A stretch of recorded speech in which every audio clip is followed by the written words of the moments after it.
Prioritize your goals. And when you hang out with people who may not be in alignment with that, hold the frame. Hold your frame. Do not let other people influence you out of your own goals. Whether they influence, whether they become an obstacle, whether they make you feel excluded because of your goal, do not let these emotions and actions cause you to give up or not do the goal. Really, you need to have a lot of pride in the goals that you have. So for example, if I'm going out, and let's say, this is a common one, a lot of people who want to stop drinking alcohol, they'll go to a club, they go to a bar, and they might go with some old friends. And the second their old friends are drinking and stuff, now they feel like the pressure to drink themselves. And you can't let external people stop you from what you had an intention to do. You gotta have pride in your goals. The moment they want to give you that drink, you're just like, you gotta be like, hey, thank you, but I'm not drinking today. And it's not, I've heard people say this, like, I'm trying not to drink, or I'm currently trying to be sober. This word trying is the most annoying word in the fucking English dictionary. I've always had this mindset that there's no such thing as trying. I'm gonna fucking do it or I'm not.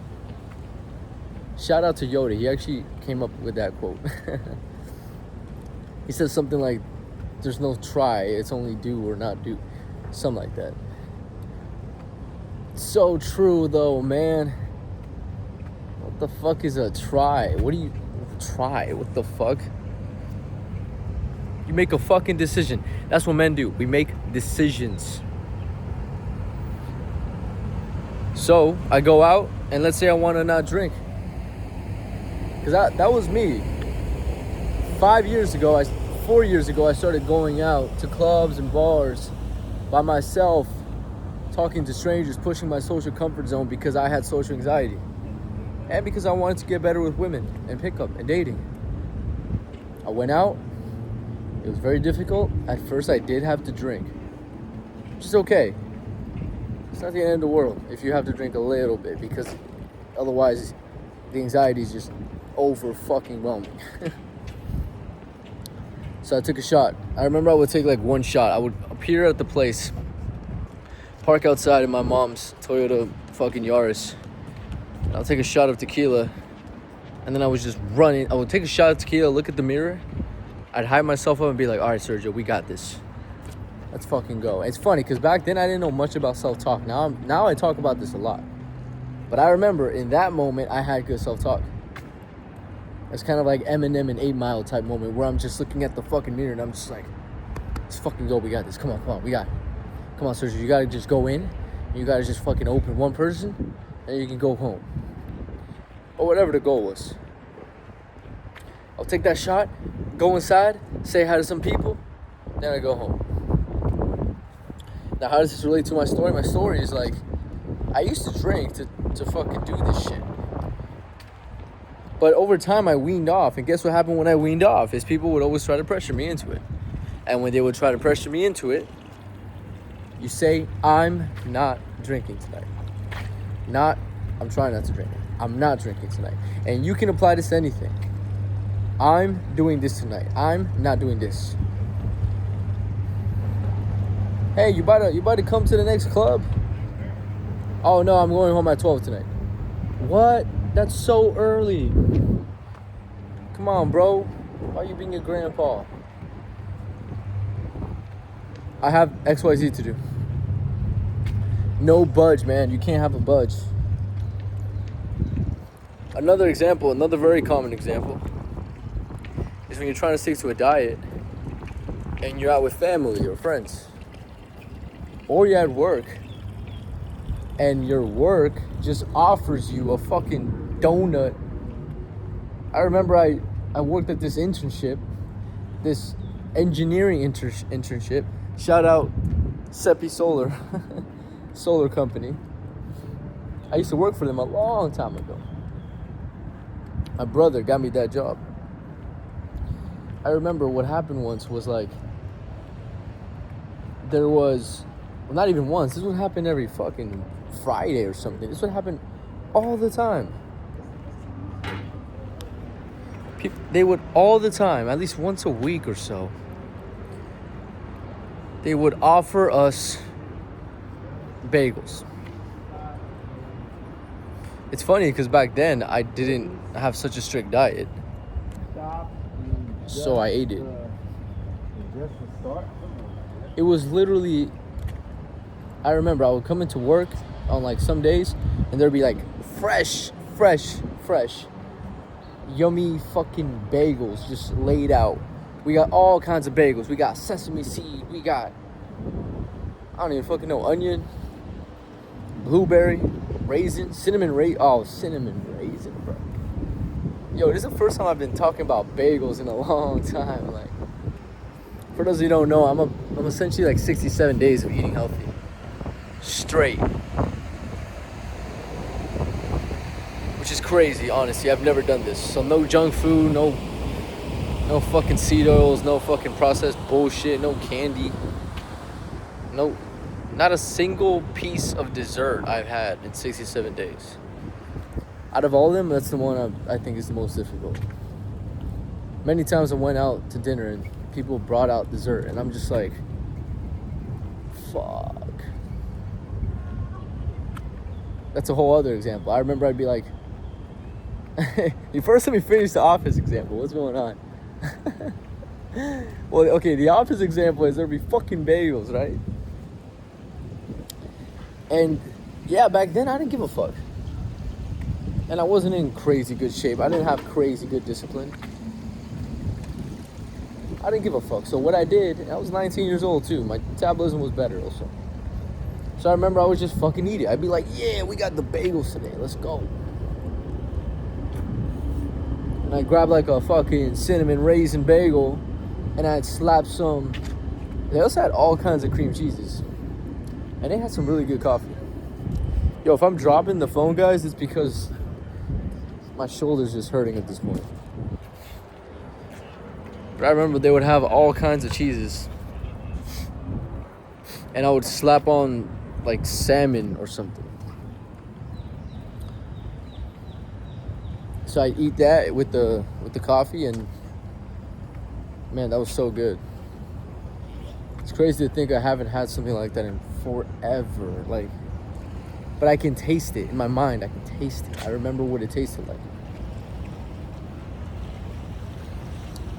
It's calling my name, honestly. But I don't give a fuck. I got goals.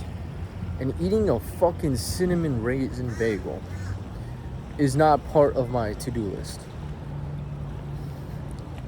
It's not pushing me up towards my goals. That's how you need to view every decision you make on a daily basis. Is this pushing me up or is it pushing me down? It's very simple. And if it's not pushing you up, it's pushing you down. That's a good rule of thumb.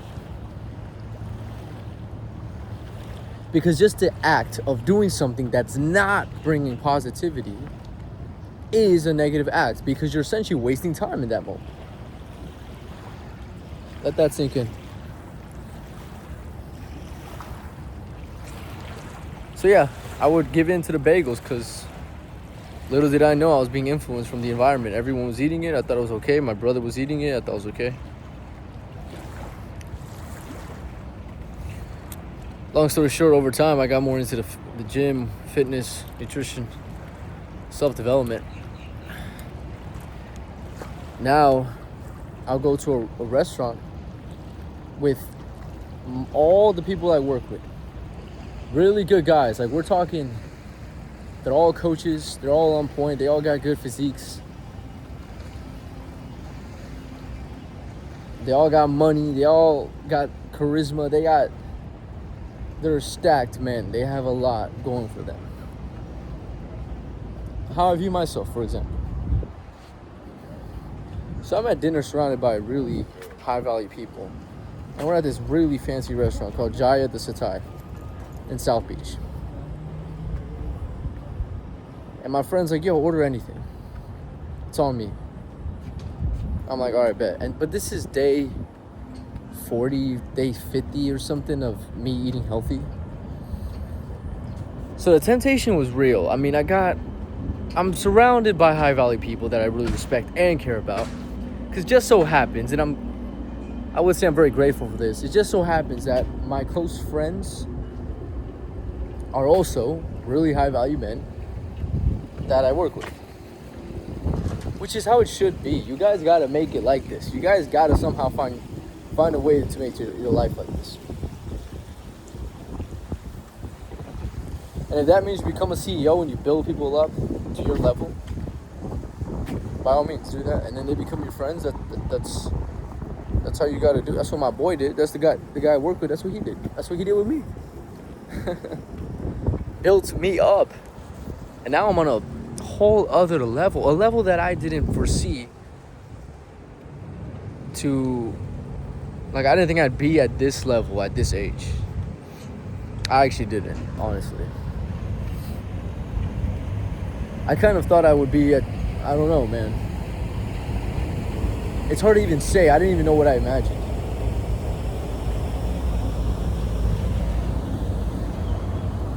My level of maturity and calmness and confidence has just skyrocketed the past year.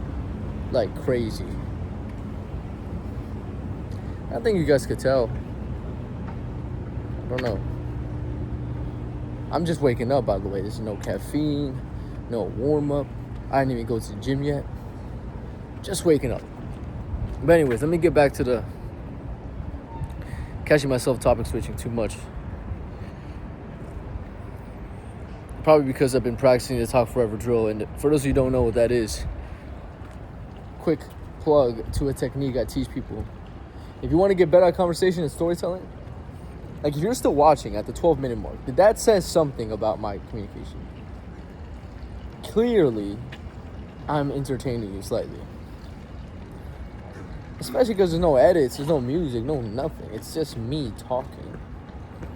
And if you're wondering, how am I doing this? Well, the past 4 years I've been coaching myself on, or I've been getting coached and practicing and implementing how to become more charismatic, socially confident, a better speaker. This is years of training. I'm not naturally like this. I mean, side note, I am naturally slightly like this. I've always kind of been a person who wanted to be social. I just wasn't top of the hierarchy, basically. Ugh. But to get back to my point about, oh yeah, I'm topic switching a lot. It's because this drill called Talk Forever drill. And then Talk Forever drill, which if you notice, I'm kind of doing it by accident. It's when you say a topic and then you say another topic related to the topic and then you just keep doing that. Like I kind of did that. I went from talking about like, see, I don't even remember the fucking topic of the video. Oh, you gotta keep your goals intact. Can't let things influence you. Into talking about bagels at my fucking work. Well, it's talking about my work and then talking about my bagels. Into talking about how recently I was at a restaurant. Oh, let me tell you about the restaurant part. That's the more important part. I'll get back to the drill in a second. But yeah, recently I was at Jaya the Satai with the high value people. And they bring out the dessert. And, well, first of all, they brought up many things. There was sushi. There was sashimi. There was all these interesting appetizers. Crab wonton, fried dumpling, shrimp tempura, everything. Every Asian thing you could think of. And I only ate the ones that were healthy. I said no to this fried fucking shrimp tempura. And I know that shit tastes good. Oh my God, shrimp tempura tastes amazing. I know it does. But I said no. No, I ain't doing this. And then guess what? Dessert came out and bro. Well, first of all, my entree, by the way, was just steak and fucking veggies or something.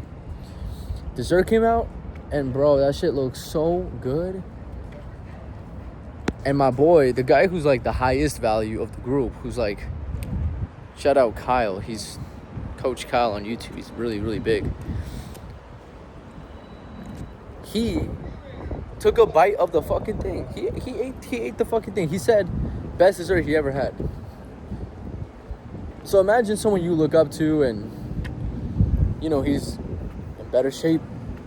He's got the things you admire and respect in a man. So and he's also my closest friend. He took a bite of the fucking dessert and told me it was the best dessert he's ever had.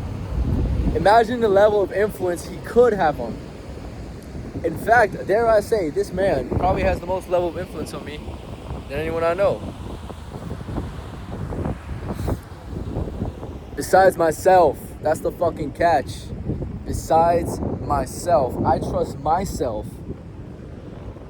more than anybody.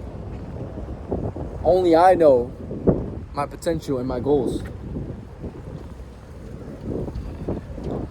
So, in that moment, I decided not to do it because I listened to my voice, not anyone else's. I said, cool, hope you guys enjoy it. Who knows, maybe one day after my 100 days of doing this no eating thing, I'll take a bite. For now, I got fucking goals and I'm sticking to them. That's how you gotta be. Don't let nobody stop you from the goals. You gotta hold this shit with pride. Have a great day. We'll talk soon. Peace.